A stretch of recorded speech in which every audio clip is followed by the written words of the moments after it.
I know it's kind of a last minute thing, but really the conversation was surrounding the feedback.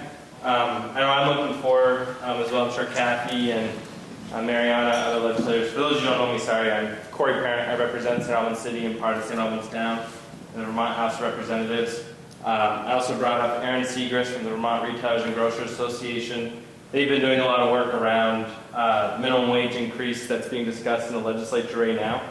And really what we wanted to do here today was provide you information on what's going on. It's been happening very quickly, and it's not really in the news media what's going on with minimum wage. The Senate's set to pass it this week, and then it'll be coming over to the House side. So one, we want to educate folks out there, our downtown retailers, our business community here, and any citizens who came out. Where we've come in the last few years, where we're going, and then to get your feedback on what your thoughts are. Now, my contact information is on that sheet. Aaron is able to get a hold of, so if anyone's uncomfortable feeling sharing their feelings on the bill in front of a large audience, feel free to call us individually, shoot us emails. But I think I can speak for Aaron and the other legislators.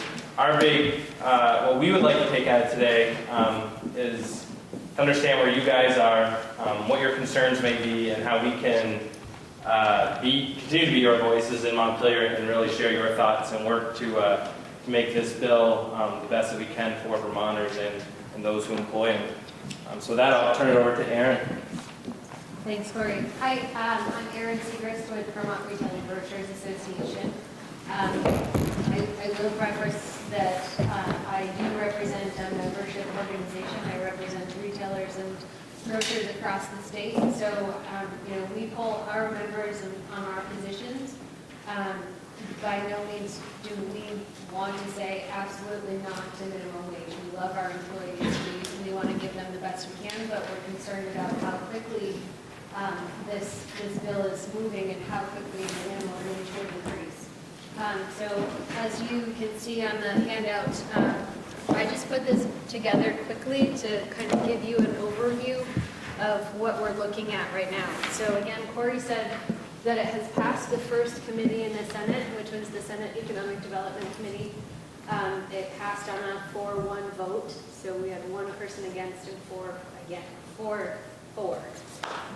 It is currently sitting in the Senate Appropriations Committee, and that is going to come out with one person voting against it as well. So it will hit the floor. It will hit the entire Senate floor and be discussed on, I believe, Wednesday or Thursday of this week. So my goal is to not only make sure that you guys are aware of what's happening, but I have included all of your legislators' email down here so that you're able to share your thoughts, whether you are for or against. I think that your legislators need to hear from you. So again, the proposed legislation would be $15 by 2024.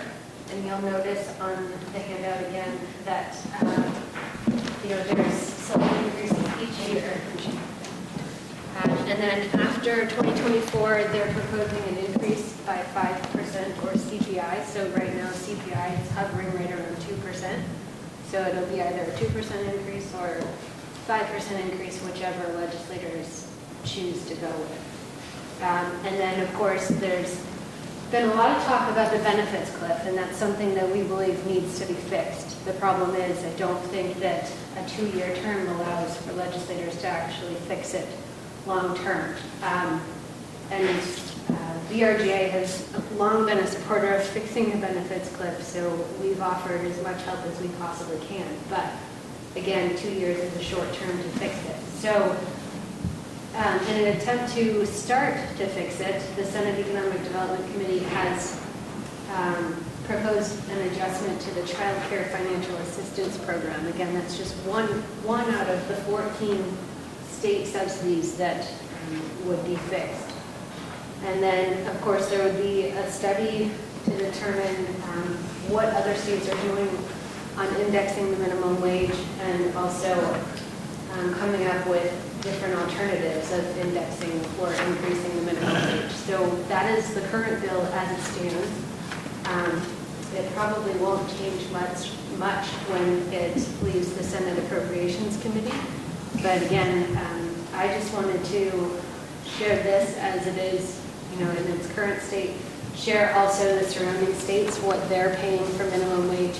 And then the talking points that I have here, those are some very basic talking points that we have used to start conversations in the hallways.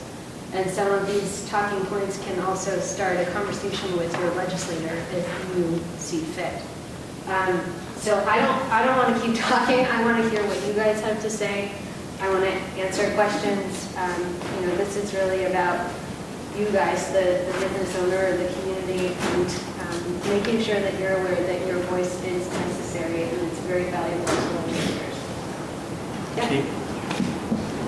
Thank you for presenting this. I have a question wanting to know what the data is. So it says, on top of the numerous additional costs of doing business, this increase will result in hiring fewer workers, reducing hours and employee benefits. I've seen a lot of studies that actually say the opposite. What is the data for that? And then the second question is, I know nationally it's 2 out of 3 low-wage workers are with big corporations, not small businesses. What is the number here in Vermont? So I don't have the exact 2 out of 3, but 96% of businesses in Vermont are small businesses. So they're the ones that will be impacted the most, are the small businesses unable to sustain a $15 increase. I don't have the exact number, but I don't either, but I think for us, one of the point of pride that we have here in St. Albans is our downtown, and I'd assume, and that, that was the folks I was reaching out to with Marty on this piece is maybe it's an assumption, a wrong assumption, but I assume a lot of them aren't paying $15 an hour right now, and we've seen a struggle. I feel anyway, someone who grew up in this community. The same businesses that have done well in downtown St. Albans have continued to do well, but we still have some turnover and some open stores that we could be doing a better job in the downtown. And my concern as a legislator is that $15 an hour make it harder to keep folks opening businesses in our downtown or continuing to employ high school kids or other folks to work in the downtown, to make it go. So that's, from the perspective I'm looking at. Yeah, I'm So. very sure telling you about the downtown business. And about the data, what are the sources of data for that? so again, these are that particular piece of data is what we pulled our members on. So it's, again, we're in the statewide association. We pulled our members and asked them, what will you do should you encounter a $15 minimum wage over the next several years? It's like anecdotal qualitative data. Sorry, It's like anecdotal qualitative data. It's not from a report. it's not a report, other than a survey that I sent out. Yeah. To your point, this subject has more pro and con articles and data than most I've ever read. If you went to the Mill website, they would tell you everything is positive from this point of view. If you go to the Ethan Allen site, they will tell you everything is negative at this site. I don't think anybody truly knows what's going on from that point of view. It's more of a continuation of the divide that's going on within our country. The real issue to me is, are businesses now going to provide the social platform that the government no longer wants to do? We're kind of creating an entitlement because we're saying basically we're going to entitle you to a job at $15 an hour whether you have any skills or not. And that to me is what the concerning point is. Is that the way we want to approach this very serious problem? And that's what I'm here to hear about, how people feel about it from that point of view. In the end, everybody really needs to work from my position. As I grew up, that's the way you earned respect for yourself and your family. And if you do not get the opportunity to get a starter job, I worked for $1 an hour when I started. You need that to get skills. There's not enough skilled people in Vermont now. I don't really have a problem with $15 an hour. I have to pay $15 an hour to be a competitive manufacturer. But I do need people with skills. Where are they going to get that opportunity? The other thought that crossed my mind is, why is anybody staying on a minimum wage job for more than a year when I'm offering jobs to anybody with skills? You don't have to be a scientist to work for us, but you can get $15 an hour. So how can we have this situation? Do people want to stay in minimum wage jobs? So you raise a fantastic point. I think that the issue is that the state and public and private partnership has not been created that allows those people who are in a dead-end minimum wage job to obtain those skills that are necessary to move up. I think there needs to be, I personally believe that there needs to be a partnership, again, between government and businesses to allow them the training so that they can move up. Instead of, nobody wants to stay in a dead-end minimum wage job. Doesn't seem like we're creating very much of a partnership. We certainly have a large rift, and it only seems to be getting deeper from my perspective. Can I contribute as well? And I did prepare, I'm one personality there, that's kind of what I do, so I don't want to read it verbatim, but I do want to be consistent and deliver what I share. My name is Sandy Mayo. My husband and I own a lot of Sugar Bush. We employ up to 8 people seasonally for the Sugar Bush. I have that perspective. And I also for Ann Dariner down the street. Ann Dariner is a family-owned business, almost 100 years old, real close. We are involved in international trade, facilitating the movement of goods across international borders. We are competing and working in a global economy. We don't just read about it, we're doing it. We hire 500 people, 30 states, of which about 20% of that population resides in Vermont. Okay, that's who we are. Dariner's priorities are compliance and reliable service, and we live and breathe regulations. We must have sharp, smart people because of that global federal requirement. For our employees, what is most important for us is food and shelter and well-being, and ensure that the children of our families are well taken care of. I was really pleased to see reference to the recession. I got goosebumps. It is not over for us. Price compression hit us bad, okay, in the marketplace. What was the rate per hour here, the rate per transaction here, dropped to here, and it has not gone back up. And we did not lay off any person during that recession. That is very hard financially for a small organization. We still carry that and are trying badly to recover from that, so that when it does hit again, we still aren't laying off employees. When Dariner hires, we see it as a long-term partnership and a long-term commitment. We're not only employers that hires and lays off and hires and lays off. We want people with us. People say it, we believe it. They make the difference in our industry. When I see the legislation and I see where the state is going, I'll say in concept we're in alignment. You know, we do want what is right for our communities, for all employees, children, mothers, fathers, people who are disabled, the elderly. We want them to be able to be well. However, when Dariner's profitability is tied to the currency rate, less expensive labor used by our competitors overseas, steamship lines that determine whether or not there's going to be an overcapacity or undercapacity on the oceans, moving freight from over the Pacific, over the Atlantic. These are things that we can't affect, but yet we must respond to and manage after the recession that has not yet come back up to what it was beforehand. Our concern with the bill, our Vermont workforce is not prepared to compete in our global economy. We're looking to raise an hourly rate for workers that are not able to produce. Generally speaking, there are some great people too, generally speaking. The product that our clients need. Dariner is not growing in Vermont. We are growing in other markets. But we can find skilled labor, people who have orientation to compliance and customer service, who have good, strong communication skills, people who want to get the job done, arrive on time. We find that in other places, not so much here in Vermont. Our greater concern isn't any specific bill, because the purpose is good and right. On many of the bills, it's what should happen. However, the cumulative effect of all these bills has become overly burdensome. Healthcare, workers' comp, organized labor, leave time, rates per hour. Each one, again, is okay, but we can't continue to carry that overextending burden as an employer. I remember, I'm going to say 6 to 7 years ago, Becky, we had a position open for the front desk.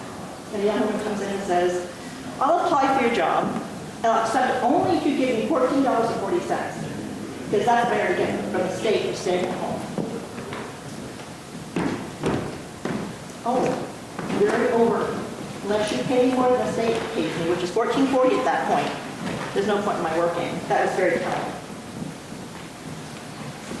We also find at Darren that it's hard to recruit employees into the state because of the cost of living. Fortunately, because of remote workers, we can now hire professionals from anywhere in the country, but people are reluctant to come here because of the cost of milk, rent, you name it. It's very high to live here, and we can't recruit professional jobs we do have. So while the overarching goal is good, I'd rather see the state focus on the following: creating more jobs, increasing the skill sets, and including the entitlement attitude that new employees bring with them. Again, it's a generalization. There are great people who are available, but overarchingly, there are people who really don't. They're already making $14.40 by not coming to work. Why do they want to come and exert themselves? So we could focus more on investing, building a workforce that we can leverage in our global economy. I think that should be the focus. If we do that, then rate power is going to go up anyway. It will rise. We have very few employees that in Vermont that earn less than $15 an hour right now. To fill the jobs we have, we must pay more than that because of the skill set that's needed. Forcing it's not going to be good for your employers in this community, whether you are a sugar maker or whether you are an international trade. We need good skilled workers. Sandy, I have a question. I don't know if you can answer it, but one of the concerns I've always thought of like the minimum wage here, so going from 10 to 15, over those years it's a 50% raise. So if you've got an employee making $20 an hour, making double minimum wage now, are you guys business preparing to go to $30 an hour with that $20 employee? Because they're going to want 2 times that value. You know, it's not just at the minimum wage level, it's all the way up. It's a comp ratio. Every time that you look at doing an increase, you have to look at the comp ratio, or else people who are talented and skilled are going to say, why am I doing this when I spent, $100 and something thousands of dollars on my degrees and my work and my effort to be compressed, with other positions. And there are other costs associated with it, like workers' compensation, which is all based on wages, so that goes up as well. Workers' comp and Payroll taxes and Retirement benefits. yeah, because a $15 an hour employee, especially if you're not in a necessarily retail situation, usually it could be $20 by the time you do the other taxes and the workers' Yeah, comp. it's 33 to 35% off base wage not including overtime for other suites of benefits. what about other benefits? Are there businesses here that are paying health insurance that maybe are thinking, okay, I'll meet the $15, but I'm going to have to cut my health insurance benefits? Or, are there businesses? Package to your point. Sure, health insurance is around $8,000 to $10,000 a person. So minimal without pension and the other benefits and packages that come with. So you're looking at a $22,000 worker at 40 hours a week at $10.50, essentially already being paid $32,000, and now you want to go to 15, you're over 30 plus the 10 to 12,000 that keeps escalating at the same time. So it's 40 plus thousand to do an employee with no skills. So again, my argument isn't the minimum wage. Right. My argument is the rate we pay our employees will go up organically if we had a skilled workforce, because we have the jobs we're filling in other states where we can get the workers.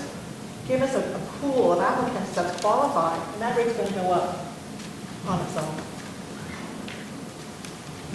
So what are people paying here in St. Albans right now, just on average? Say that again? What are people paying here? What are businesses paying here on average?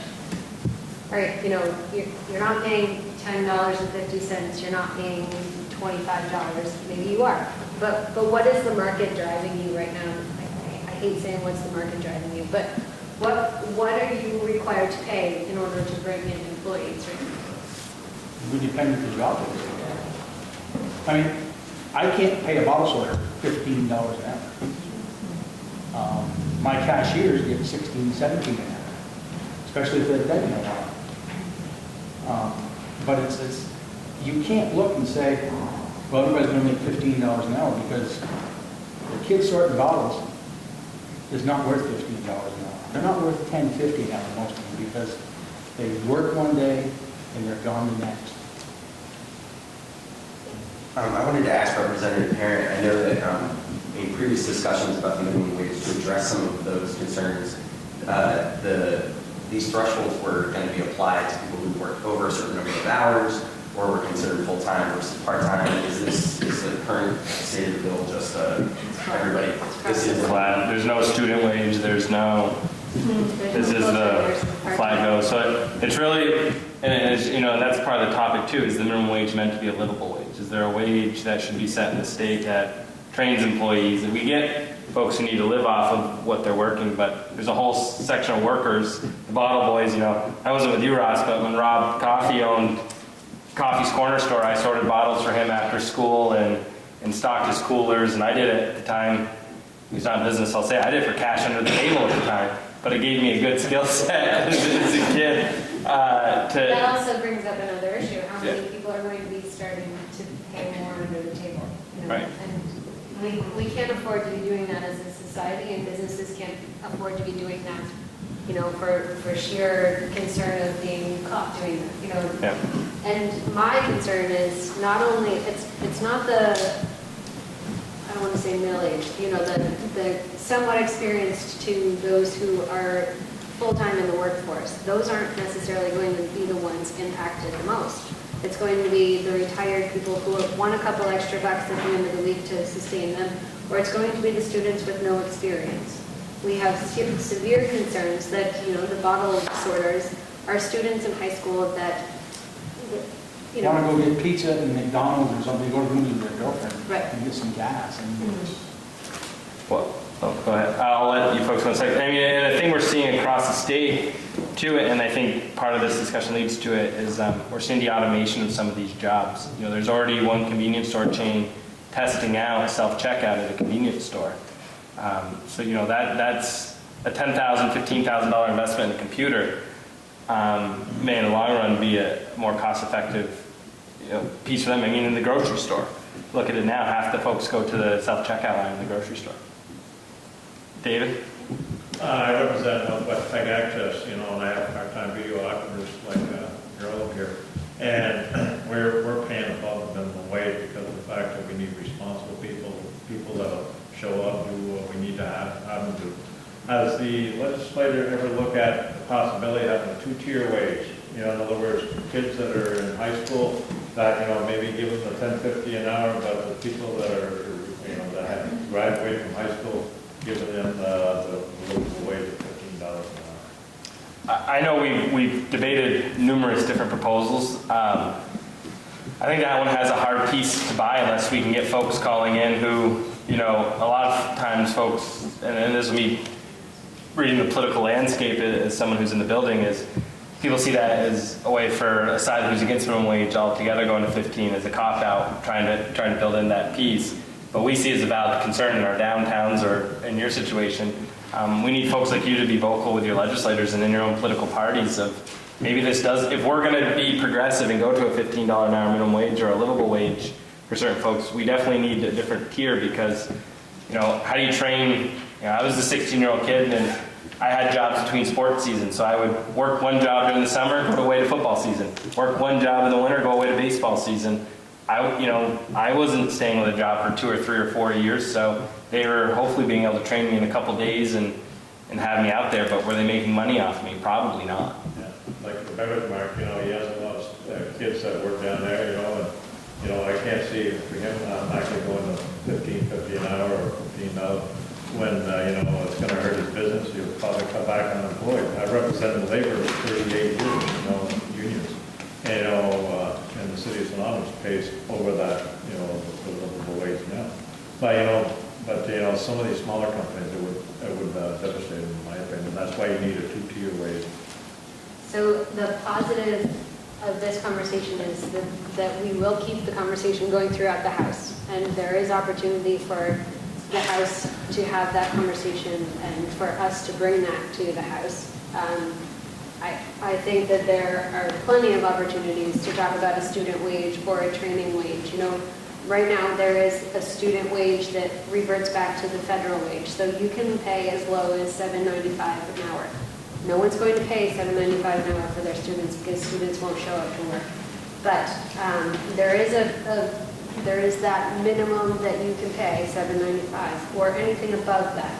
And there's an opportunity also for public outreach and education. If maybe retailers and grocers, maybe a lot of people aren't aware that you can pay more than $7.95, but you don't have to pay the state minimum wage when the student is in school. However, it's a little complicated. When the student is in school, you can pay them one wage. If they're out of school, you have to pay them the Vermont minimum wage. So, who's going to work for $8 an hour when they're in school, but you get $15 an hour or $10.50 an hour when they're not in school? I think there's a lot of discussion, and I'm hopeful that there is opportunity to have some serious and in-depth discussion about the student or training wage. I know that it was asked if there was any other type of tiering. Maybe we don't necessarily want to pit full-time versus part-time, but we need to look at everything. And I think that we have more opportunity to look at everything in the House compared to what we did in the Senate. Yeah. My name is Leah Morrison. I work at United Way of Northwest Vermont. Just, kind of bringing a different perspective. I completely understand how raising the minimum wage to $15 would impact businesses, and I think that that's definitely something that cannot be ignored and will have certain repercussions to that. But I also think that we also need to consider the humanities side of it. I think that, just to give you a personal background, I moved here from Georgia, so I came here from South Georgia, so I'm new to this community. So, I've lived all over the place, and I came to Vermont, and I worked with United Way for temporary purposes. I'm full-time now, but when I first came, I was making $15 an hour. And I have to tell you, in Vermont, $15 an hour is actually not even a livable wage. I would not be able to have lived here if it wasn't for my significant other, now husband. If he wasn't making the income he was making, there's no way I would be able to have been able to stay here on $15 an hour. I would have had to move back to Georgia where I live. So I think that for me, one of the things I struggle with here is that it just seems like it's a very high cost of living. And I've talked to so many people, and I'm like, hey, why is it this much? Hey, no one can really give me a very clear answer as to why the cost of living is so high. So even if you do raise the minimum wage to $15 an hour, here it says that prices will go up. So your prices are going up. How are people really supposed to get by? And I think that we really need to focus on, there is a group of people who have a sense of entitlement, and I've met those people, I've worked with those people. But then there are people who really genuinely are struggling. And in United Way, we have something called Working Bridges. And what Working Bridges does is that it really brings resources and help to people in the workplace. I mean, you want to know more about this program, it is amazing, and it's really helping employees to gain skills and to move up in their workplaces, and we've seen that happening. But also, it's providing them the resources they need at work. And so what people don't realize is that we have a training, and if you would like to go to this, I would really encourage it. It's called Bridges Out of Poverty Training, and it trains you on a different perspective of how different people live. So most of us live in middle class or wealthy, and so there's different perspectives that come with living in that way. And people that who struggle and live in poverty levels have a different experience and have different struggles. And so one thing that really stuck out to me in that training is that they say that living in poverty is like a web, right? Spider webs are strong. They can keep people, they're really strong, but if you touch the web, it breaks down completely. So you have a circle of things that you need for living. You have your apartment, you have your transportation, you have your job, all these things, but if one of those things goes down, it really ruins the entire web. So for example, if you are in the situation and you need transportation, right, to go to work, but if you lose transportation and you can't provide for it, then you lose your job. And then if you lose your job, then you lose your house, and it's just a cycle. And so it's harder for them to really come up from that. So you have to keep that perspective. For us, for people in middle class or wealthy, our life is more like a pie, like everything's in a slice. So if you take out transportation, the whole pie is not going to fall apart. You're still going to have something, and you can bounce back. You have insurance, you have like these types of things. But if they don't have that, if they don't have the foundation, it's going to be hard for them to really move up. So they might be in the job, and they might be gone the next day because they might have lost their car. And so, that's just something that you have to keep in mind is that the bottle opener might be in that situation. He might be that person that wasn't handed, wasn't handed everything and might be struggling with some real issues that we don't know about. And so I just think that, No, and I think everything you're saying is great. That's why I want to add to it. You haven't mentioned childcare. Yeah. And that's huge. I work for West Staff, we're a staffing agency here in St. Albans, and we have so many jobs that we can't even fill because either they don't pay us. How are you going to pay child share? Or even if they're offered 13 or 14, it's ridiculous. And then after that, the child care issue, and then the shifts.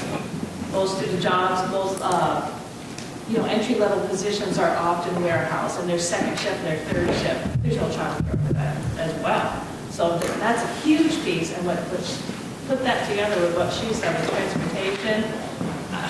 If I could see where people would live off the system, I really do. I want to give a real-life example of all of this because my name is Tricia Jarrett. I work with Sheila at West Staff. I'm a United Way ambassador. I have a bachelor's. I'm saying that for a reason. I ended up as a single parent when my youngest was a year and a half, and I have never remarried. For most of my adult life, I've worked 2 jobs, and I still am. I'm going to be 60 this summer, and I still am because I need to save for retirement, and I'm helping my younger daughter through school. Well, she's graduated now, but now there's a lot of loans.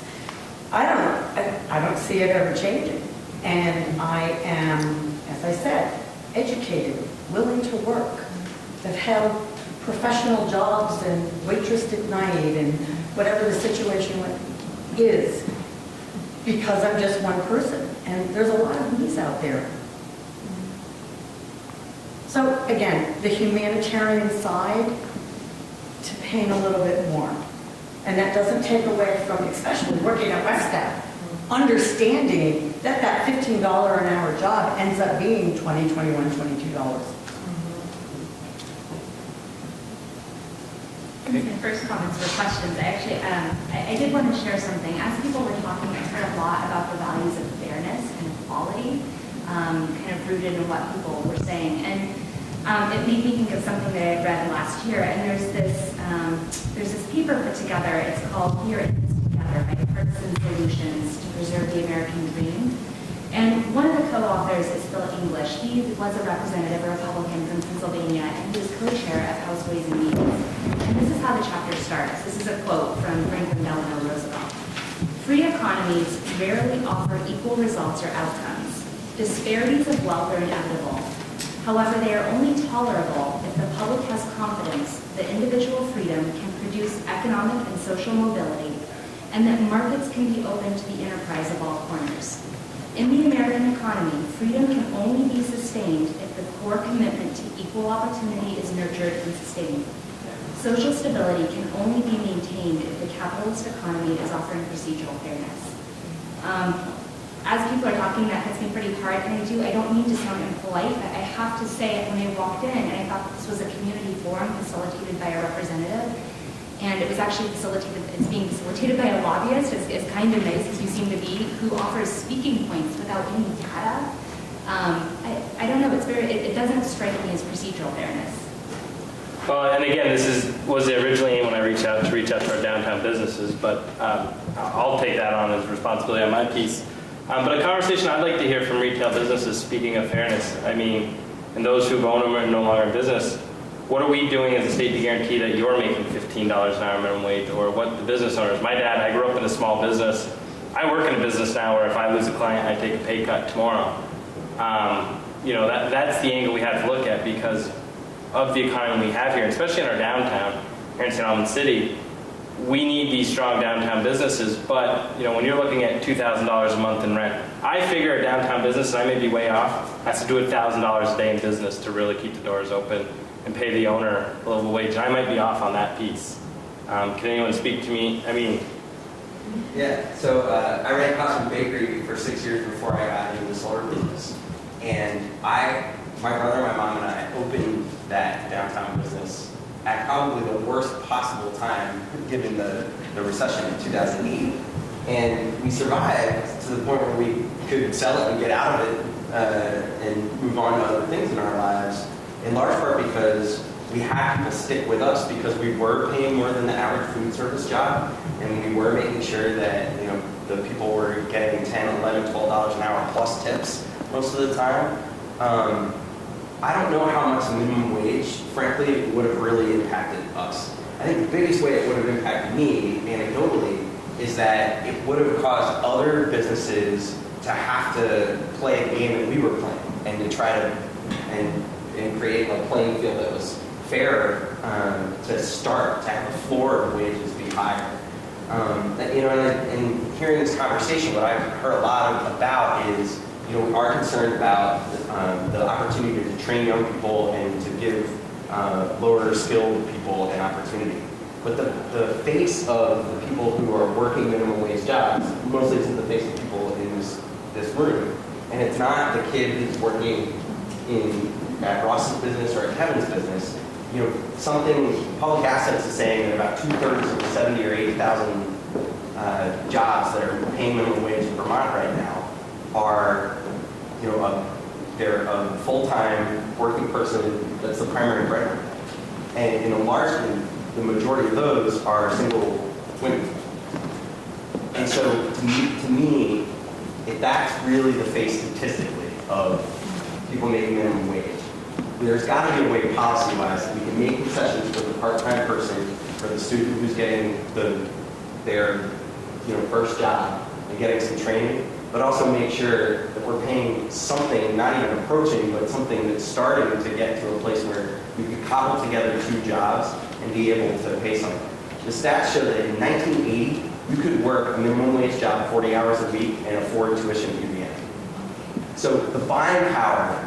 you can work $100,000 a year and not afford tuition at UVM. We can't compare affording college on minimum wage. I mean, the cost of college it's ridiculous. That's raised at 5 to 6% a year. Right. So, but our entire economy has changed. Housing's had that happen. Gas has had that happen. You know, so the city of St. Albans is raising property taxes, what, 3% this year? That's when we speak of where costs are going. I mean, we've watched property taxes across the state increase a phenomenal level in the city, add 3% there. Businesses, I own a unit that I rent out. I totally get it, and I explain to my tenants why I charge what I charge for rent, and I tell them $280 a month, and it's just property taxes. And they sit there and go, wow. And I go, yeah. And so to speak to your answer, why it's expensive to live here, those are the costs. So that's a broader discussion on why costs are high, but you know, again, I guess to focus this one in, can we as a community, can our downtown sustain a $15 an hour minimum wage? Now that was my thesis to get to this meeting, is can our downtown employers, can we keep this beautiful downtown? Can we make the TIF investment worth it with $15 an hour minimum wage? in 6 years, right? In 6 years. But that's 6% a year while they're losing other employees. Or I'm guessing, I know what I have to do to grow 6% a year in business. I'm assuming Kevin knows what he has to do, and that's a difficult piece for us all to do, is growing at 6% a year in an economy that grows 2%. You asked about numbers. In our snack bar, if minimum wage goes to $15 an hour, just to cover the cost, the ordinary daily cost, $1,114. I haven't paid for my food yet. $1,114 a day is going to be operating expenses. A day. A day. And we, as a food establishment, can pay our people waitress tips and we don't, we pay minimum wage. Because I don't want to deal with the tip thing, but, you know, that's $1,114 a day. And that's, Do you stay open or else if it goes to 15? no, I'll be gone. And that's not even counting the store. The store's going to be $4,200 a day. So Beverage Mart has to do $5,000 a day business to just break even. Because basically what you're saying between the snack bar and Yeah. in the store, you're $5,000 a day in business just to break even. And you work for United Way? No, is that all done by donations or is it state funded? Or? We are mainly donations. Okay, so here's, and I don't want to sound like a jerk, but what happens when we as businesses aren't making any profit, and now our first cut, we cut our United Way donations? Where are you going to be? You know, it's a big circle. I get it, and I understand what you said, and I agree with what you said. But if we're not making any money, I'm going to cut 30% right off the bat, and then the next thing I'm going to cut is donations. So where would United Way be, and where would anybody be without donation? I don't care if it's Tim's House or whoever it is. You know, there's going to be some serious cuts if this happens. We're going to have to raise prices by 5% just to break even. And our $3.50 cheeseburger is going to be $6. So I totally understand that, and I'm not like, oh, you know, it doesn't. I understand the complete picture. I don't think it's either or. I think it's both and. And I think that, in my mind, the glaring picture here is that we're talking about raising the minimum wage, but that's going to cause problems. And what's being done about the cost to operate and the cost of living? Well, it's the Green Mountain Power. I mean, my power bill is $4,000 a month. My workman's comp's going to be $32,000 a year. I mean, there's nothing. You've got to, the only way you can get your money is raise your prices. And then what happens? Everything I sell is the same stuff that everybody in Hannaford's and Price Chopper sells. I mean, it's the same juice in them bottles. You know, internet, I'm sure. And people just don't understand that. I sell, everything I sell, you can buy everywhere else in the city. So you've got to create the shopping experience. And I used to be in business as well, so I understand. And not every job born is $15 an hour. I mean, I got a kid that sorts bottles. I can't pay him $15 an hour. So, I spent my career, like over 18 to 20 years now as a HR professional. In nonprofits, for-profits, large, small, on this side of the pond, on the other side of the pond. And so I think one of the critical pieces, and you're right, we don't see where the sources of the data. I can tell you as a HR professional, every year in my career, I've probably had about 5 conversations every single year with somebody telling me, you can't give me that increase because if I get that, I won't get this benefit, or benefit. So I could go back and tell you, I would certainly not, from a confidentiality standpoint, but that is the ongoing conversation because it's not this and this. It's this or this. And what ends up happening, even persons who administer these benefits within the government and the support system tell people, they'll ask you, they'll be like, what's the consequences? They'll be like, you just won't get that benefit anymore. Because it's too dime. I can do overtime 2 weeks out of the month, but I better not get any of these last 2 weeks. So all those things matter because then you think when they go to do layoffs, they have situations and they go, okay, so who keeps showing up and helping us doing the most productive? You know, those pieces come front and center sometimes for people when they make decisions. Should it? No, it shouldn't, but it does come front and center because when a business is struggling, they expect everybody to pitch in and do those overtime hours to make it happen, right? To put those millions out the door, to have it go wherever it needs to, everybody has to begin to make it happen. And that's the piece, the benefits piece, and the daycare piece. All those things. I mean, can we look to any country in this world that says, you know, I thought to myself over the years, Kelly, why don't you just operate an evening daycare facility? Can we do that for working parents? Where literally some portion of the time the babies are getting sleep because that's the other piece, right? Children have to be able to sleep, to be able to get up and go to school and have that healthiness. But when they're being driven around all over the place, because this one only opens from this time or this only happens there, it's all feeding into it. Well, and I think that's where Richard hit it on the head, and Aaron mentioned this. is there's only one of the 14 various benefits that would slide under the current legislation. So it end up, we may push minimum wage up, but we're pushing folks off state assistance, which there's the piece of that too, but it may not end up being the net benefit of $5 extra an hour for these folks. You know, we kind of have to have we have to work on the I believe you have to work on the benefit clip before you work on the wage piece, because you actually may get people not wanting to work and lose those benefits when. And that's happening right now. And that's happening now, So right? right now, we're talking about the prospect of what minimum wage is. That issue is happening right now. You know, that means That's that's. been happening. Yeah, for a long time. Absolutely. Yeah. And it's food off the table. It's not no beer on the weekend. No. It's food off the table and healthcare off the table. I wanted to give someone a raise, and just this past Friday, I had to ask her to pull up the website. What is it, Catamount, not Catamount, Vermont Healthcare.org, or whatever. So I asked her to pull up the table, the eligibility table, where she was going to be if I gave her X amount of dollars.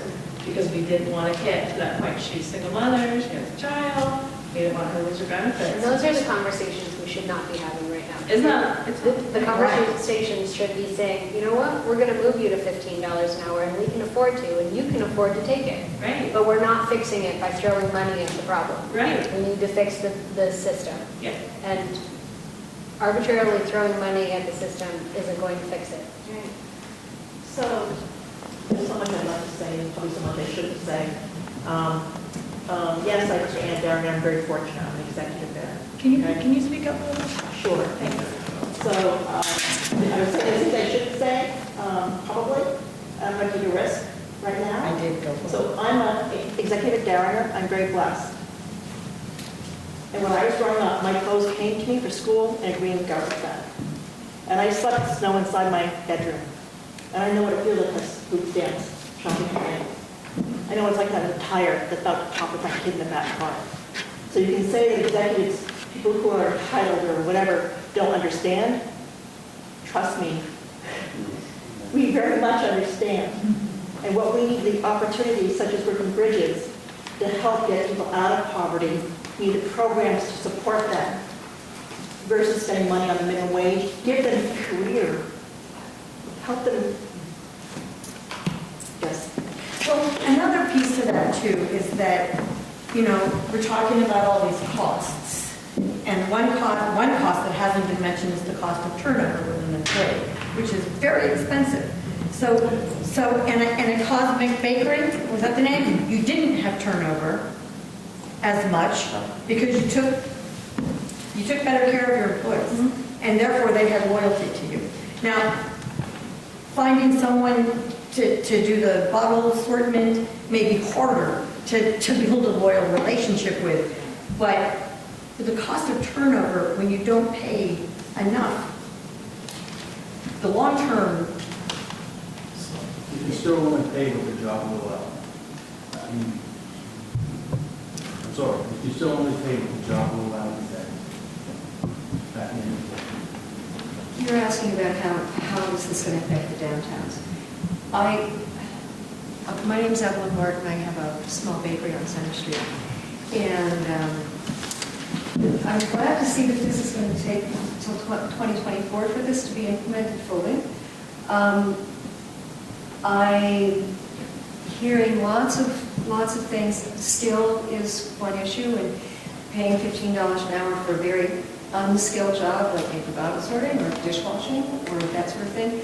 I can't see where a retail person, a dishwasher, and a prep person that I can't pay them $15 an hour and still produce a product that the demographics in this area cannot afford, even at $15 an hour. There are just not that many people that are going to be able to afford to buy my product at that rate. So I think, and then the other piece to it is, so, you know, skilled workers, you go to culinary school and you wind up with a $12 an hour job. That happens all the time. So there's training that gets people better wages and training that doesn't. But we've had increases before in the minimum wage. I mean, how has that affected in the past? What did we see happen to? I don't think we've ever seen one of this size. No. And this quick. Washington did it, Yeah, but, and then they saw some of the biggest business growth ever. They were one of the top states, right? well, they have Amazon. That's very large. That's just being. How does New Hampshire do at $7.25 an hour? And I believe they got one of the lowest poverty levels. They don't pay tax. They have higher fees, though. That's a great question. I don't know. I mean, I see $7.25 an hour, and I was under the impression they were in like the top 5 of the lowest poverty level in the country. I will share with you, I personally actually hired someone in September, and I had 72 applications, and half of those 72 applications came from New Hampshire. They are coming into Vermont. They are probably going into Massachusetts, and then they're taking that money home that they make and they're spending it in New Hampshire. So that's also an issue. But it's a good question. How does New Hampshire do it? I don't know. No, they don't have cigarette tax, they don't have beer tax, they don't have sales tax. I understand it probably costs a lot of money to register your vehicle, but I mean, we're their neighbors, we should. And they got double the people, we've got like 650,000 people, they got 1.3 million. I think it goes back to the cost of living and the cost of doing business. Cost of living might be a little higher when it comes to factoring in all of the fees for registering your car, like you said. I know that there are incentives for businesses to move to New Hampshire. Unfortunately, Vermont doesn't provide the same incentives for smaller businesses, let alone larger businesses, to come to New Hampshire. But it's a good question. It's part of the discussion that we should be having. Just like talking about working with, remind me of working bridges and stuff. Yeah, there needs to be, and hopefully there's already work being done. There is a talent pipeline discussion being had where all of these training programs can be part of a bigger discussion and make businesses and workers aware of these options that are available. I think it's very tough for small businesses to find the opportunities that are available, and so I think that's part of the problem. It's not just like you said. It's not one or the other. It's both of them, and we need to fix the foundation. And There's huge infrastructure issues here. Yes. That aren't going to be fixed in this meeting No. or in the next 5 years or. But so very fantastic point. We're not going to fix anything today, but that's why you need to be in touch with your legislators. That's why it's important for you guys to be sharing your thoughts and to be sharing your ideas so that they can take that back to the greater legislature, and maybe one of those ideas will help move us a little bit further forward. And Evelyn's point, how do we absorb it in the past? I'm on the finance committee of a nonprofit in town with Kathy, and we had 3% what we could afford to increase our entire wage pool. Well, the first piece that comes out of that 3% wage pool went to the minimum wage increase. And so then we split the rest among the other folks, which wasn't their full the minimum wage was actually a higher than 3% increase, it was 5 or 6%. So the folks who pay that ends up coming out of that same pool. So we're giving other people less raises to meet those needs. And I'm assuming that's how other businesses are trying to make that up now. I support in theory and all that. I support a $15 minimum wage. I think it brings money down through the system, and I think that's overall it's a good thing. In the short run, it'll put me out of business. And I think that's what we're trying to balance. And that's the discussion we have, is how do we, and the reason I want this, because we have legislative breakfasts as legislators, we can post questions on social media. Very rarely do we pick a topic and try to bring people in to topic, at least just to discuss it and spend a couple hours on it, because this is one of those issues where we don't want to see anybody go without. Look, I get it, and I'm experiencing some of this stuff for the first time. My wife and I are having our first kid this summer. We're looking at childcare. We're looking at all this. We're very lucky to be well employed.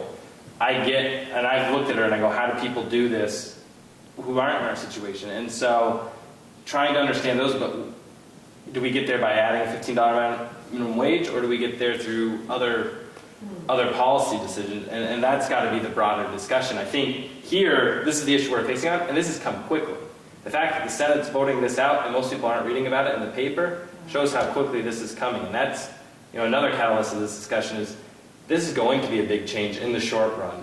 Is it the best change we could be making as a legislature?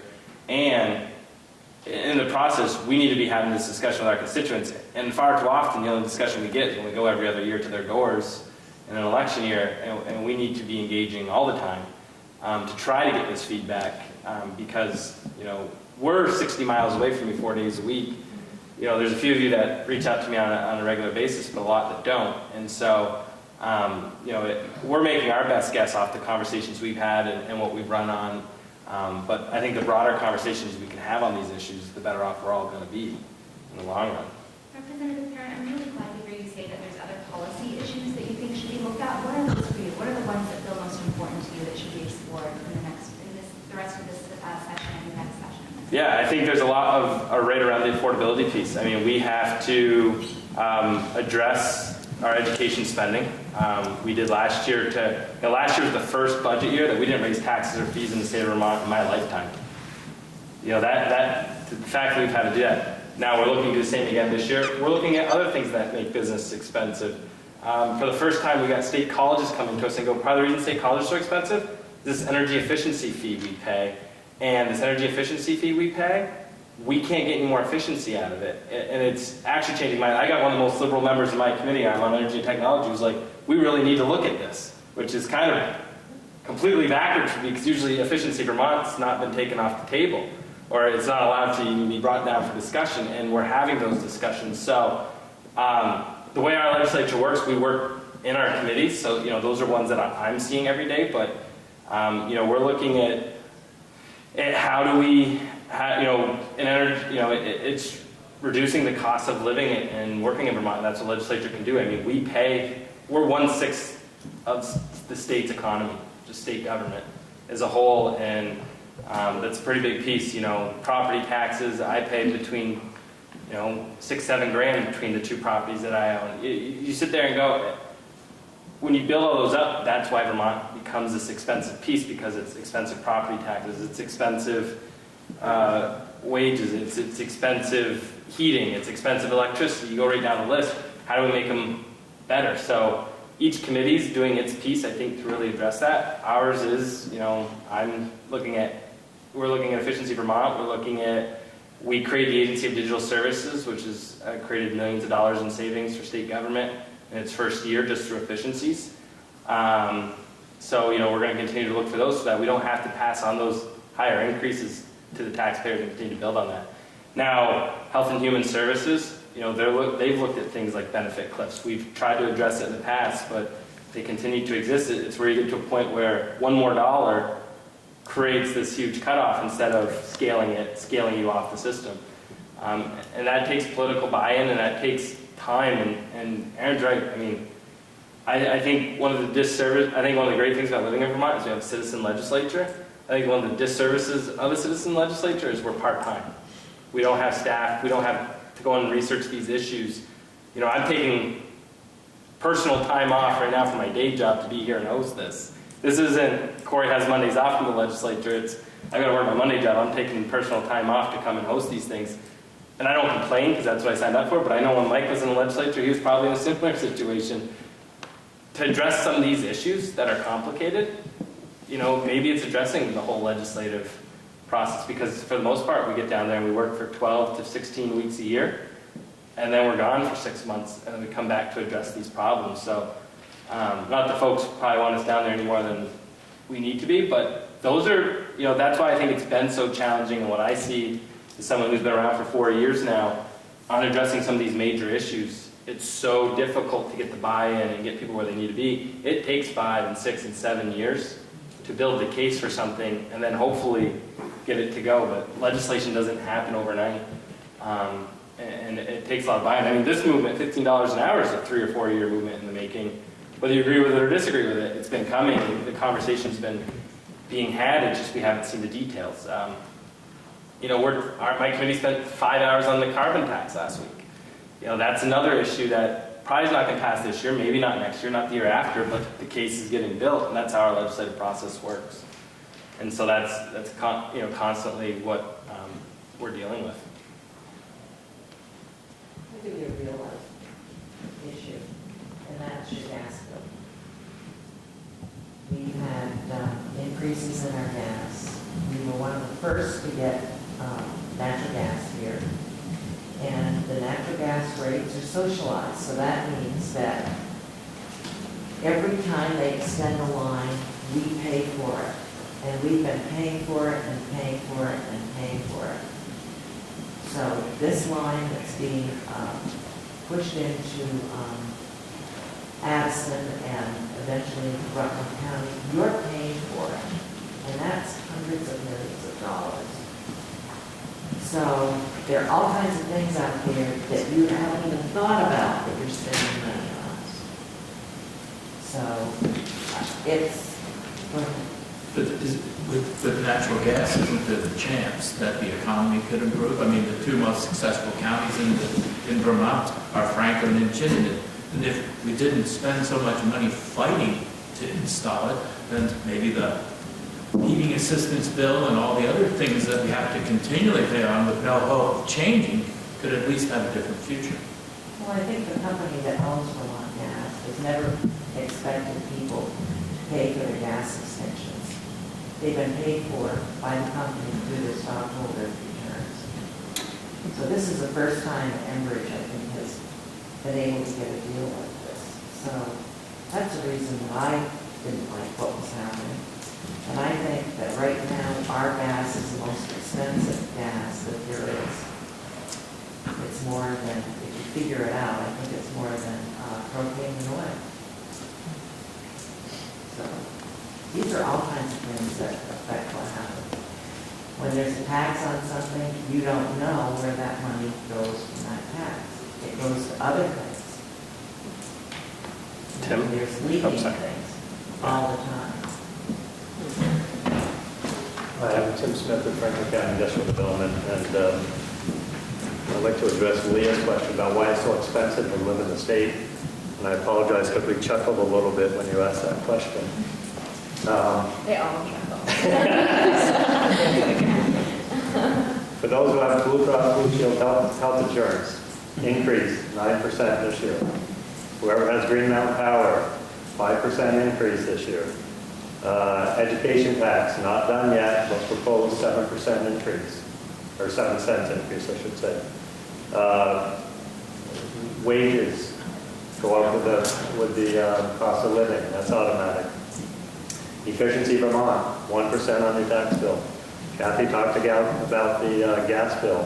We're all paying into a low-income fund through the gas bill. We're supplementing a lot of low-income programs.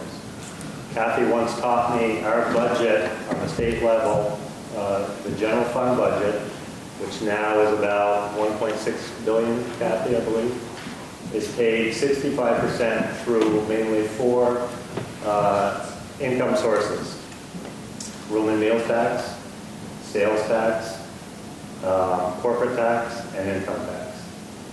If we start losing jobs because of bills like this, and I can tell you that businesses are tired, and I repeat, tired of being the target of legislation year in and year out.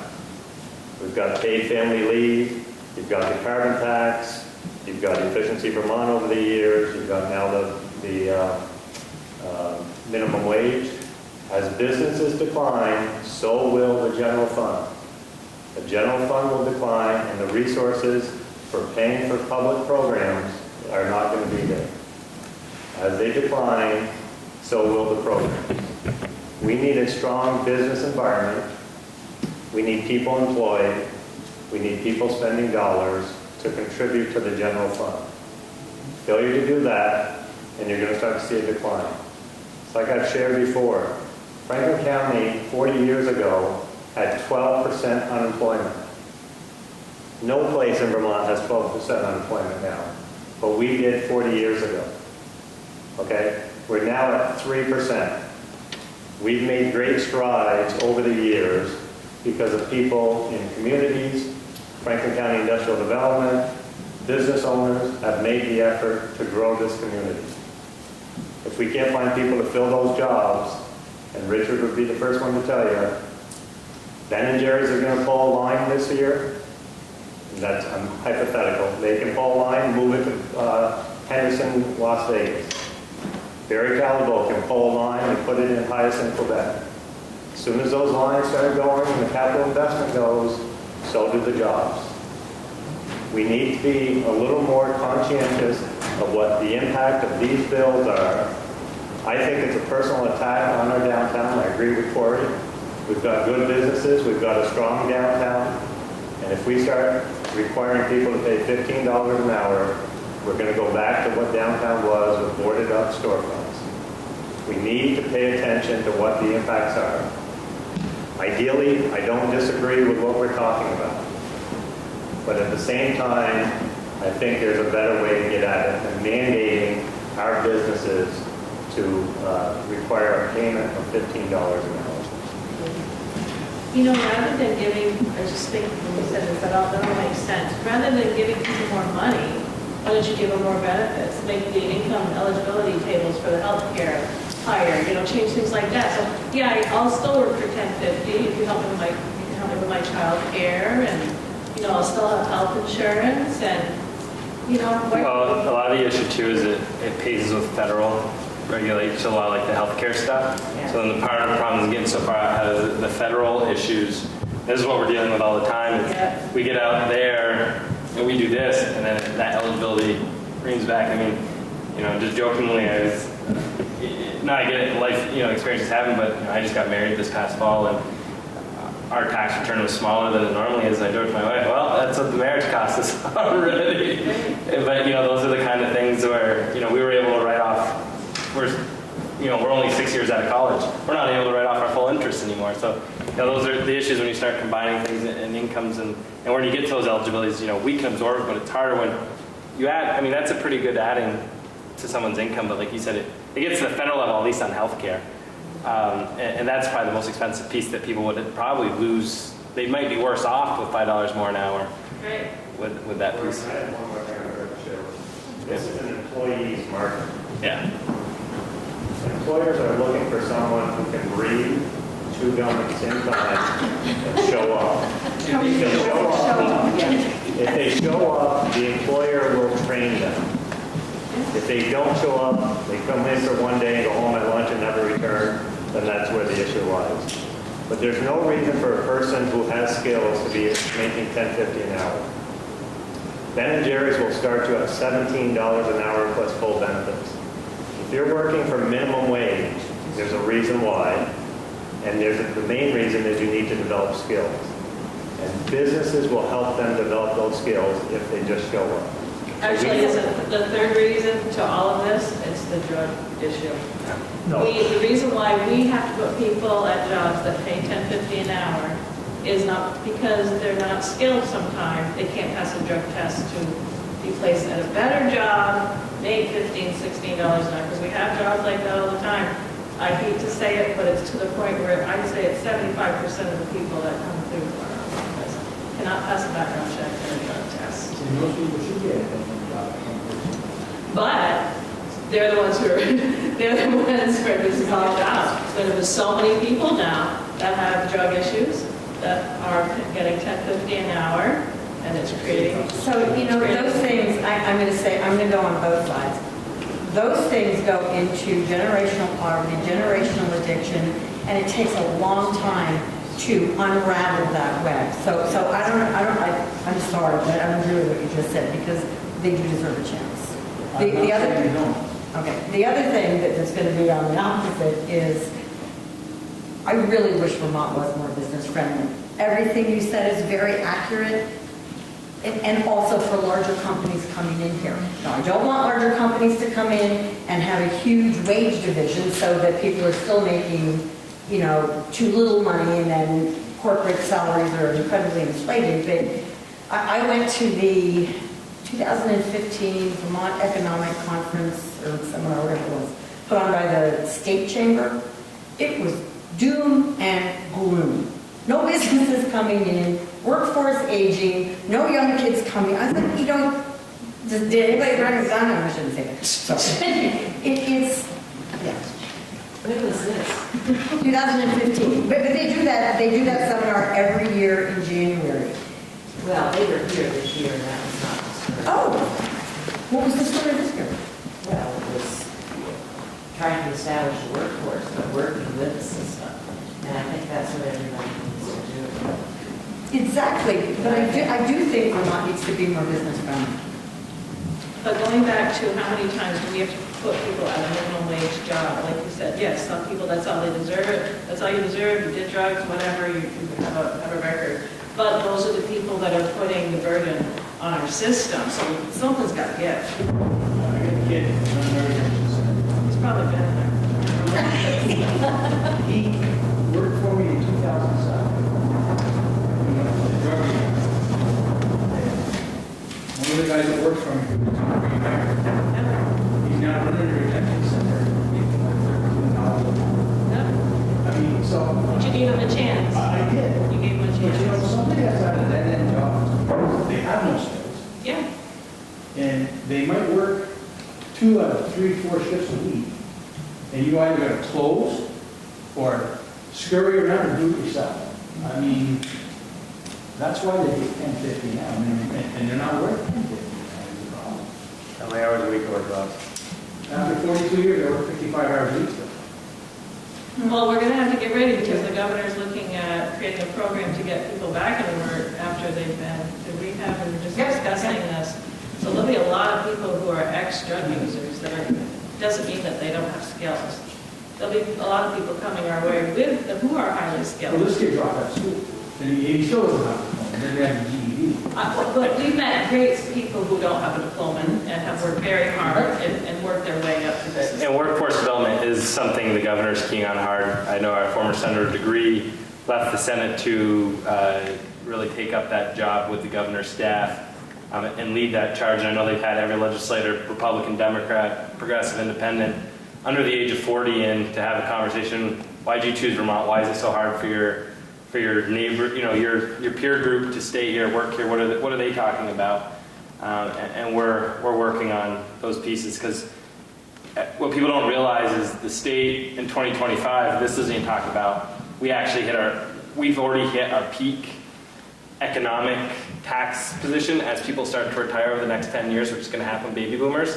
The tax burden only gets worse on those of us who are left in the workforce. Not trying to be doom and gloom, but like how do we, it hits it over the next 10 years, we peak and start heading the other way. So we're trying to figure out how do we bring in 20, 30,000 more workers? How do we, get them to invest in our communities and invest in Vermont? Because otherwise, look at our education system. When I was in middle school at City School, there were 105,000 kids. We're down to 80,000 kids. Yet we still carry with the extra that burden in our tax liability on less per kid. We're keeping the same amount of staff. So these are the issues just we deal with. $15 an hour minimum wage is one, and I'll wrap it up here. I appreciate the conversation. I mean, I would love to have these discussions on more issues. I think I learned a lot from today. I hope, when we saw both sides, I think what we really need is to start addressing these issues. I mean, the beautiful thing about Vermont is we're so close to those who govern us and make these decisions that we can work together to get there in 10 years, but we have to have honest conversations with each other, and we're not always going to agree, and we have to do its best because, I grew up in St. Albans. I love St. Albans. I love everything that's happened in our downtown. I put this together because I'm worried about what this specific bill may mean to our downtown, among other things. I'd be interested in hearing from the other legislators of where they stand on this issue. And secondly, what is the plan of the governor should it come to his desk to sign? I don't want to speak for the governor. I doubt he would sign this bill. And are there enough votes to? I actually don't think so. I think it's going to be a tighter vote in the House than people realize.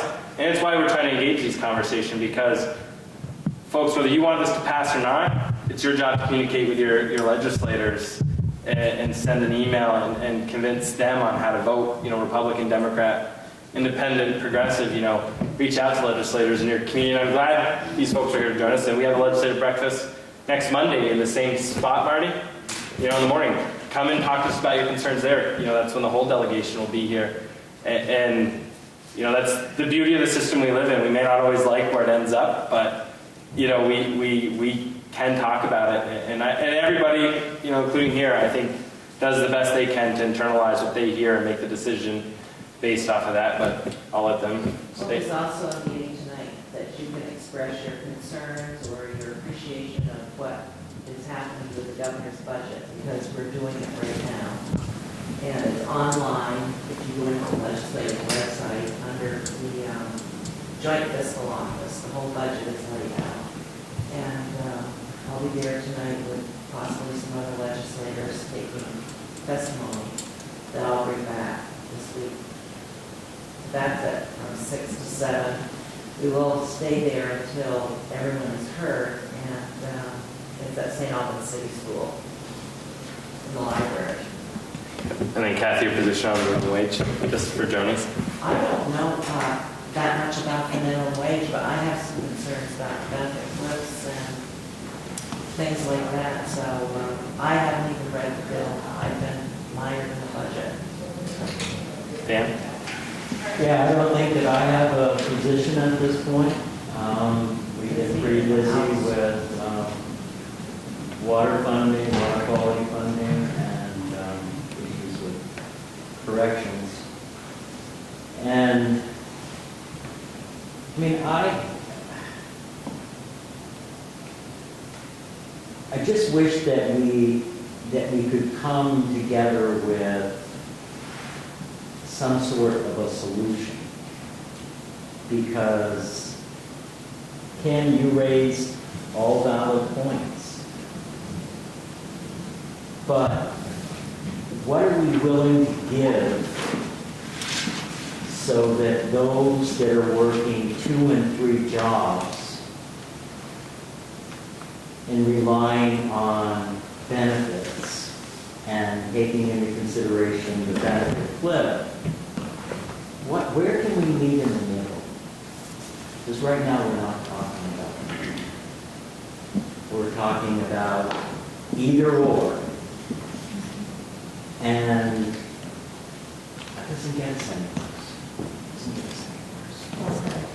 This has not even been in the House for a hearing. It's impossible. I go to work, probably start my committee before anybody else. I leave probably later than anybody else. And that has not been on my radar screen. We're trying to get a budget out in the next 2 weeks.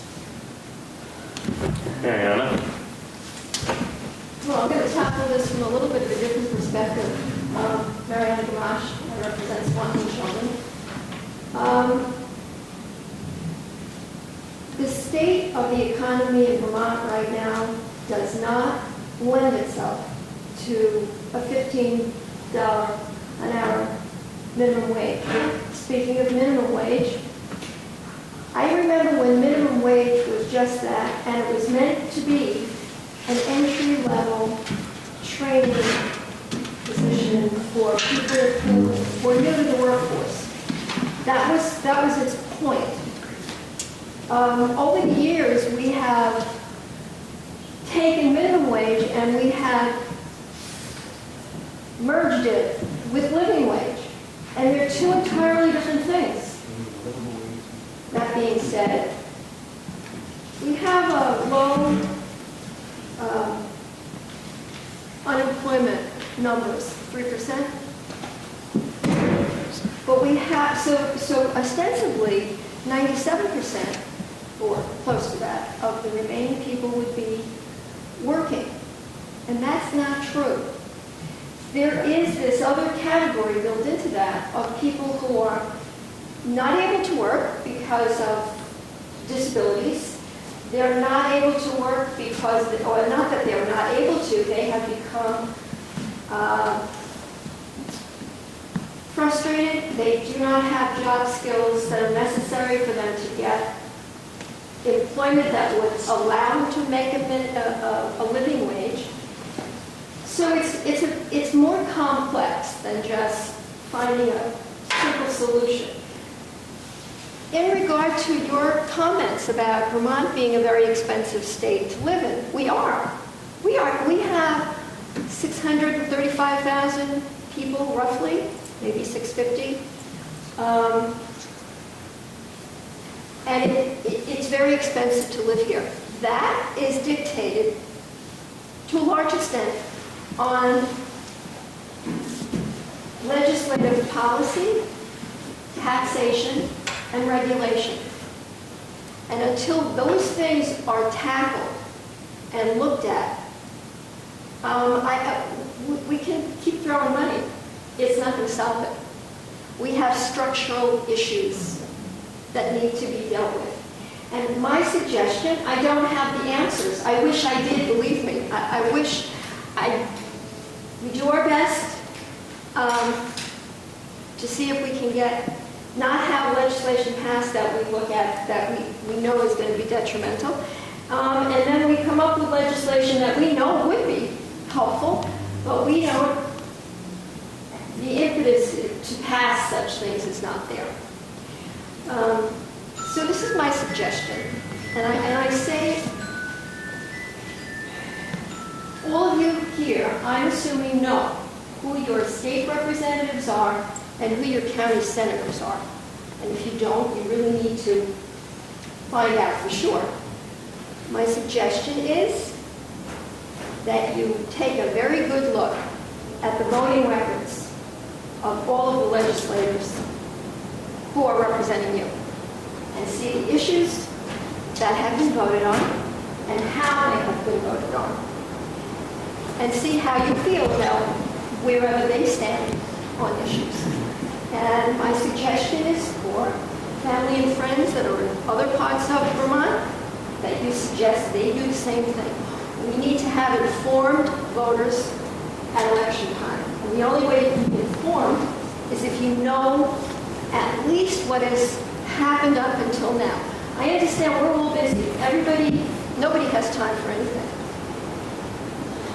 But if we're going to change anything in this state, you have to get involved and you have to know who's doing what and what kind of legislation is out there. Because otherwise, nothing's going to change. And that does not please me to say that. And just so if it wasn't clear, I'm not in favor of the bill as it sits. I appreciate everyone who came out. I wanted, the dialogue. The original catalyst became a conversation between Aaron and IHS. What do your downtown merchants feel about this bill? And that was me reaching out to the city to set this up. So if those of you who are mad that we brought a lobbyist in here, you can blame me on that piece. But it was really a conversation of what does this mean for your downtown in St. Albans? What is it going to mean? Trust me, at State House, our downtown is the pride of our community. People talk about, you've done such a great job turning around that community, and the downtown is what they talk about. And so if we're not thinking about what it means to be a downtown merchant and keeping our downtown afloat, to me, we're not looking to keep this shining piece, the shining apple or whatever you want to call it, up on the mantle. And I know for all of you, we want to change the story about St. Albans. A decade ago, it was the drugs. We want to talk about the thriving economy here and how we're doing well.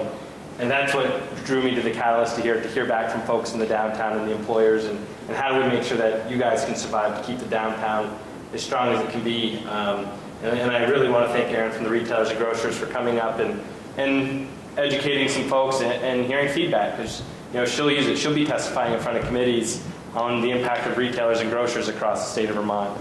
And I thank her for taking her time to come up and listen to our retailers and grocers and how she can represent them as well from that perspective. Yeah, I'll just throw out another thank you. I appreciate everyone's comments. Yes, I represent retail and grocers, but I grew up in a small business and, I moved up here 8 years ago and I love Vermont and this is my home and regardless of which way we move, I want to move forward, whether it's with $15 or without $15. So everyone's comments, I certainly appreciate everything and I cannot stress enough what Representative Gamache said, what Corey has said, Representative Karen has said. Legislators need to hear from you, whether if we're against something, they need to hear from you.